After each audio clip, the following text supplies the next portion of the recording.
This is the reinforced structure that was built around Reactor 4. So I'm still having a hard time wrapping my mind around CBC is faking building 4.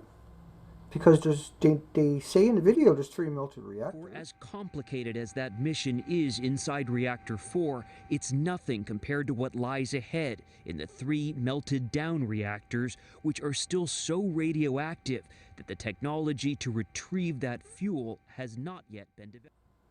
And so why would they talk about building 4 as being okay and everything looks good? We'll just go explore that. It's very bizarre that they're doing that, but here we go. You can see he says that they built a structure around it. And here's another shot of that structure from a different angle. And we zoom right in on building 4 itself. And you can see they eventually got the top off it. And they got the structure sitting up against it. Now that building was sprayed with projectiles from Unit 1, 2, and 3 when they detonated. But Unit 3 was right alongside of it, and it was max fuel 2 million times more deadly than any other reactor on the planet. And so here's a closer one. You can see this thing is still, they can't get in there with cutting tools, they can't get in there with scaffolding and do something, okay? It's contaminated for hundreds of years. But anyway, it's interesting. Let's go and listen to him. Explosion blew off its roof and sent debris flying into this pool filled with nuclear fuel. It's here where TEPCO removed debris. Now this is what it looked like. See that? That's looking in at the pool. Here's a closer shot. These shots are from TEPCO's website.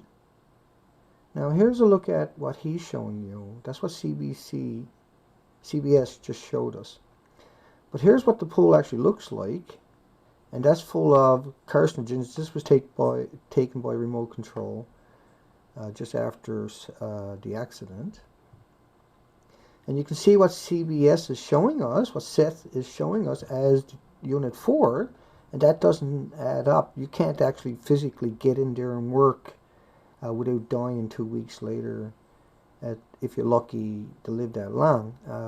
A piece of it is so toxic, if I had it alongside me, it would kill me, of the rods that are missing, and that were detonated right alongside of it and sprayed that entire building with projectiles. And so this is why I'm just trying to wrap my mind around what the hell is CBS up to, because has anybody actually explained to him what these buildings are like? Has anybody actually showed him the actual footage of the building so he could verify it? So it's kind of a staggering that he's still perpetrating it when we know the pool went dry. We got lots of evidence of that. There was fires at that pool, which meant the zirconium cladding burnt off, and so that was so toxic you could never get back in there. But here's Seth inside of it with his camera crew. It is now starting to slowly retrieve the 1,500 fuel rod assemblies stored in this pool. It's a painstaking process that's essential to shuttering the reactor. All of this work is taking place underwater because the water acts as a shield for the radioactivity. Unit 4 had major impulse sound. I mean, they felt the shock 25 miles away, 25 kilometers away by an AP reporter. But Seth is gonna, sell this as being functional and that everything is good. I mean, has anybody even showed him a picture of the building? Has anybody showed him the pictures of the pools? You can't get in there, into those pools. This is, it'll boil the skin off you. You can't get in the building. It's too toxic. Even with all the gear on it, because of the x-rays and the neutrons, you can't get in there because the building was sprayed with plutonium and uranium. And of course, reactors, that's what they run on. They don't run on cesium. They don't run on iodine. Even though that's a byproduct of the plutonium and uranium.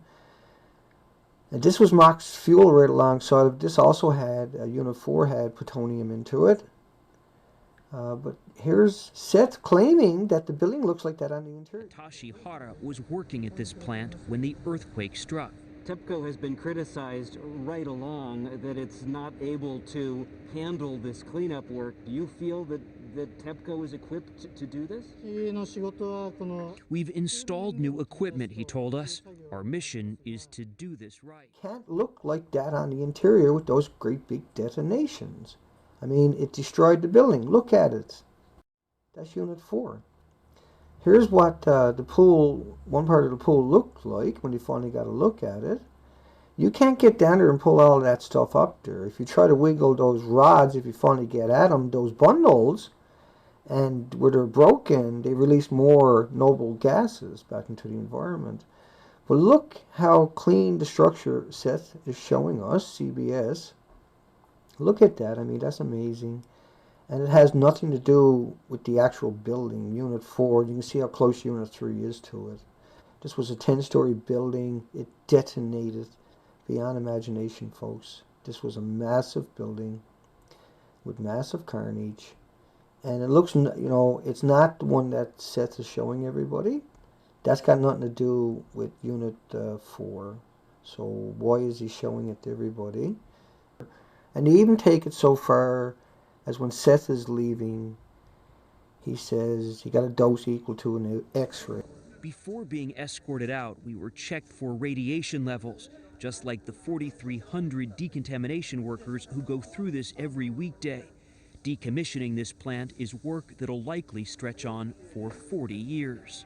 For CBS This Morning, Seth Doane, Japan. Now, the dose from an X-ray got nothing to do with uranium-234 and 235. It's got nothing to do with plutonium-239, 240, 238, 241. It's got nothing to do with the alphas, the betas, and the gammas that you're going to get from that site there. It's got nothing to do with the neutrons and the X-rays from the rods blasted all over the site from the detonation and the 3 melted cores right alongside of it. And I don't really understand why they're trying to hide the carnage that we know is going on at Unit 4 and disguise it as a normal pull when you got 3 melted reactors right alongside of it. Is the most bizarre thing imaginable, but there it is. And they don't deserve to be getting away with this. This is an outright outrageous fabrication and an outright outrageous lie and manipulation by hiding and disguising it and making people think there's nothing to worry about. That's outright mass murder.